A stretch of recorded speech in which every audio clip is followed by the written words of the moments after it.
In the distant year 1897, in 1889, a girl named Anna Haining Bates was born. She was nearly 8 feet tall, which made her truly extraordinary. No wonder that at the time of her birth, her waters broke, and she lost an astonishing amount, about 6 gallons of fluid. It was then that doctors made a chilling and remarkable realization. Some people in human history have lived much brighter lives than the average, and in Anna Bates's case, also of very tall stature. In fact, she became one of the tallest people ever to have lived on Earth. She was born in 1846 in Nova Scotia. Her parents were 2 immigrants from Scotland, Graham and Alexander Swan. They had just welcomed their 3rd daughter, whom they named Bab.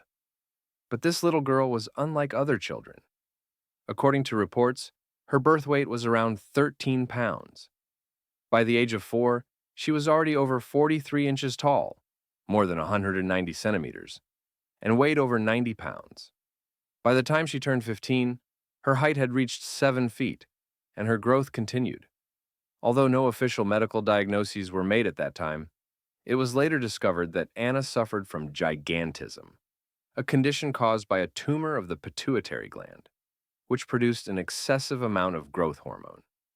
This hormonal imbalance led to abnormal growth of bones and tissues.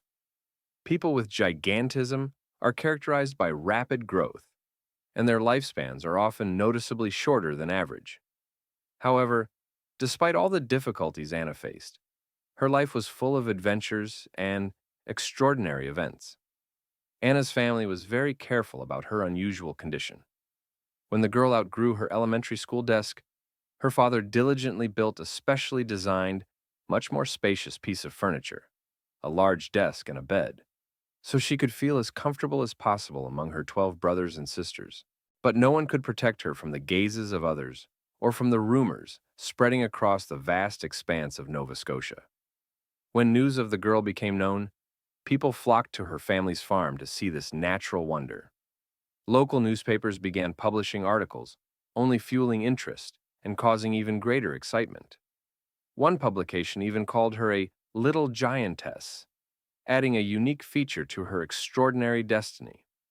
Thus, from a young age, Anna became a sensation, an extraordinarily tall girl, regarded as a living miracle. Her family and those around her quickly understood. They were facing not just an unusually tall child, but a remarkable phenomenon that would forever change their perception of the possibilities of the human body. Anna's life took a turn when she needed to find additional sources of income for her family, as they faced financial difficulties. Like many farmers of that time, they were no strangers to involving their children in work to support the household, and Anna continued to grow and develop. However, her growth required increasingly more expenses. She regularly needed new clothes and shoes, which were particularly expensive at that time.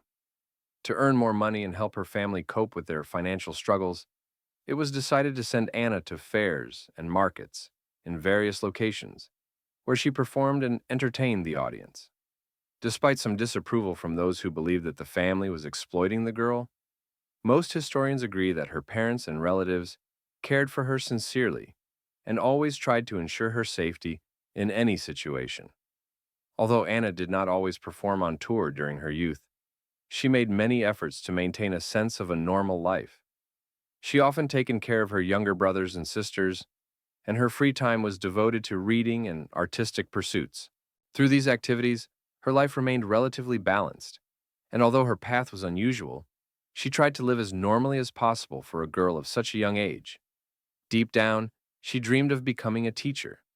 However, when she lived with her aunt and attended a local school, her hopes faced serious obstacles.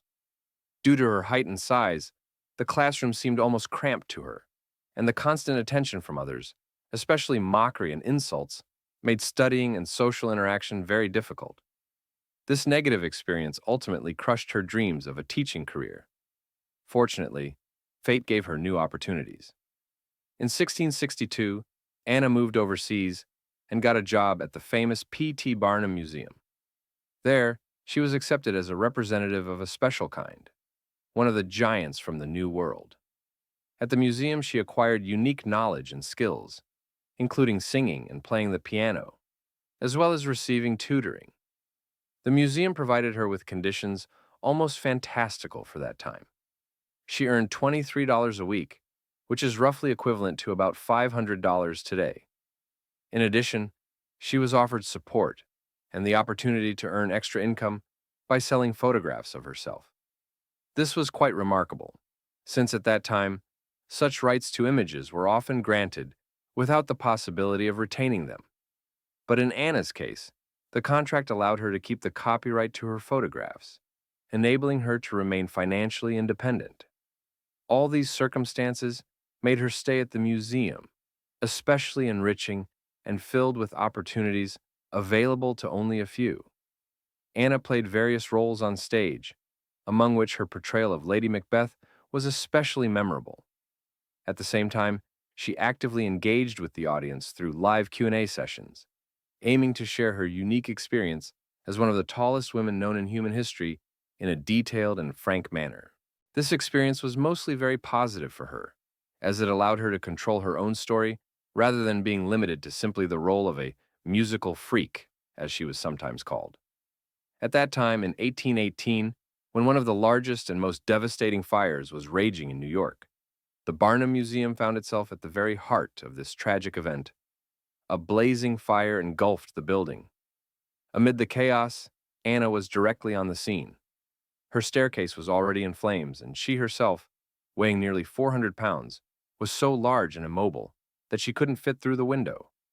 Somehow, with the help of 18 people carrying her in their arms, she heroically managed to escape from the fire with great bravery. Before that, she had helped others to escape, selflessly sacrificing herself. And adhering to this principle, she nearly put herself in danger, an act confirmed by many reports. Anna was a clever, kind-hearted woman who met many people of different appearances and physical characteristics during her tours, and quickly established a common language with them. She formed friendships and genuinely became attached to the people she met.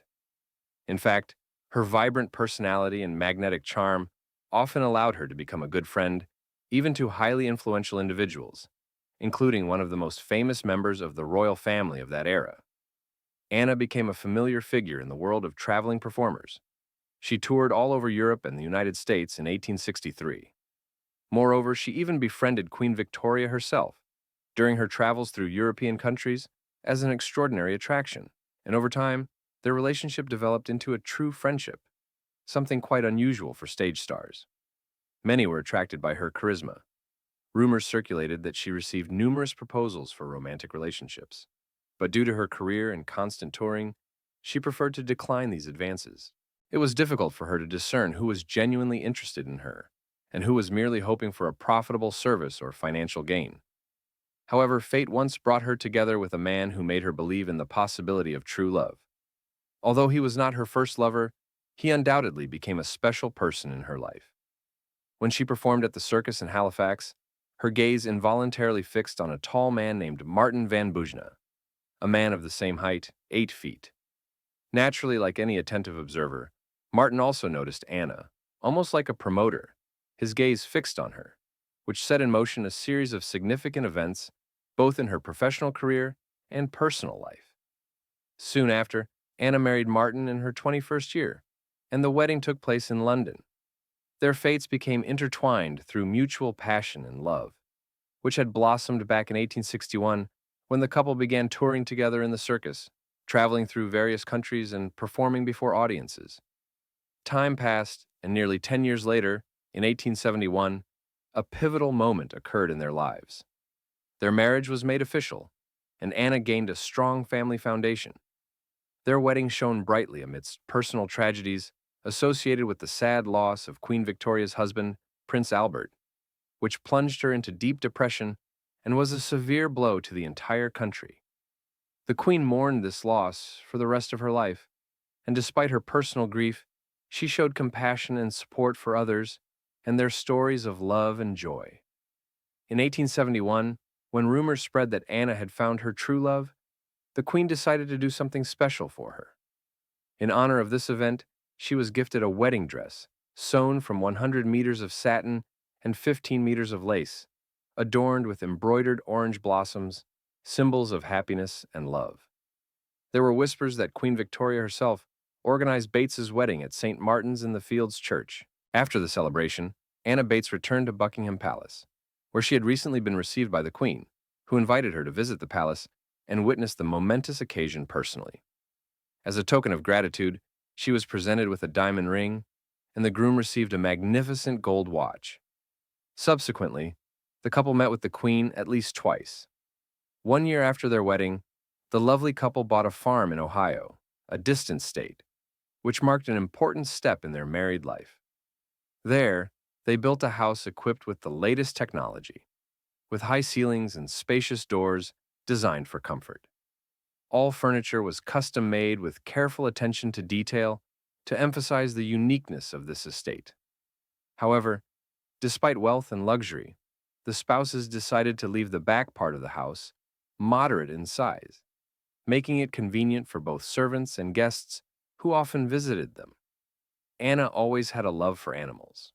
She was opposed to horse racing and believed it essential to protect the animals that had left the circus. Her care and compassion became an important part of her character. In 1872, just a year after their marriage, the young wife became pregnant and was expecting their first child. However, this joyful event turned into a tragedy. The girl, weighing only 18 pounds, died during childbirth on May 20th. 7 years later, in 1879, Anna again found herself on the threshold of motherhood. In January, on the 18th, she experienced a difficult labor. The doctors informed her that her waters had broken, and she had lost a total of 6 gallons of fluid. The labor was very arduous. It lasted 810 hours, and the physician diagnosed that the fetus was so large that it was impossible to properly apply forceps and assist the baby in being born. He was extracted using a cord tied around his neck, and unfortunately, the infant died 23 years later. Martin later recalled that he saw what appeared to be an ordinary baby at birth, resembling a 6-month-old. But everything ended tragically. These last childbirths were unfortunate and lasted only 11 hours, leaving behind only bitterness and regret. The life of her child, a boy, was tragically cut short, as often happens in such destinies. He became a holder of the world-renowned Guinness record for the largest newborn documented in medical history. The loss of her second child had an incredible and painful impact on Anna, transforming her inner world into a zone of profound upheaval. She fell into deep depression and clearly made it known that she no longer wished to participate in touring performances.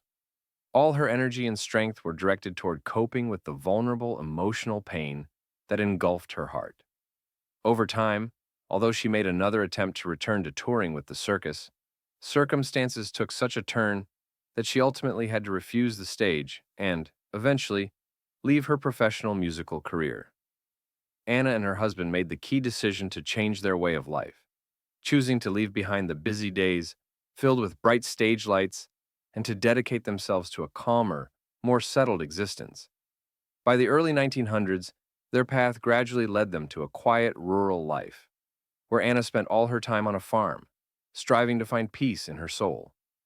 In 1908, their family life grew even closer when they, along with Martin, found spiritual refuge in a Baptist church, sincerely battling severe illnesses such as tuberculosis and thyroid problems. Unfortunately, Anna's health deteriorated, and at just over 39 years old, she died in her sleep from heart failure, leaving behind a short but vivid memory. Her passing was a great loss, not only for the family but also for those who knew or heard about her. To honor the memory of his beloved wife and mother, Martin installed a monument at her grave, which still serves as a reminder of her significance. A year after this tragic separation, he again changed his fate by marrying anew and moved from their shared house in Ohio, so that his new wife could feel more comfortable and at home, given her significantly taller stature. When Martin passed away in 1919, he was buried beside Anna and their only son, which attests to the strong love and unwavering memory that connected them in their final resting place. To this day, the state of Ohio continues to honor the memory of Anna and Martin. In Halifax, there is an exhibition featuring artifacts and informational materials that tell the story of their life together and their destiny. There is also a museum fully dedicated to giants, and some of their descendants are still involved in curation, giving tours, and sharing stories about the family, vividly illustrating their history. Anna was often depicted and advertised as a woman over 8 feet tall, making her a truly unique individual. In reality, her height reached nearly 7 feet 11 inches, but to create a greater artistic effect and boost popularity, newspaper reports often exaggerated her size, portraying her as a person over 8 feet tall. Such distortions of reality were necessary to attract more public attention and emphasize sensational stories in the press. As a result, despite inaccuracies and embellishments, reliable information confirmed by the archives of the British Library remains, verifying that Anna's figure was always part of popular mythology, highlighting her uniqueness with maximum impact for the audience. On promotional posters from the era when Anna toured various cities and countries, she was presented as the tallest woman in the world.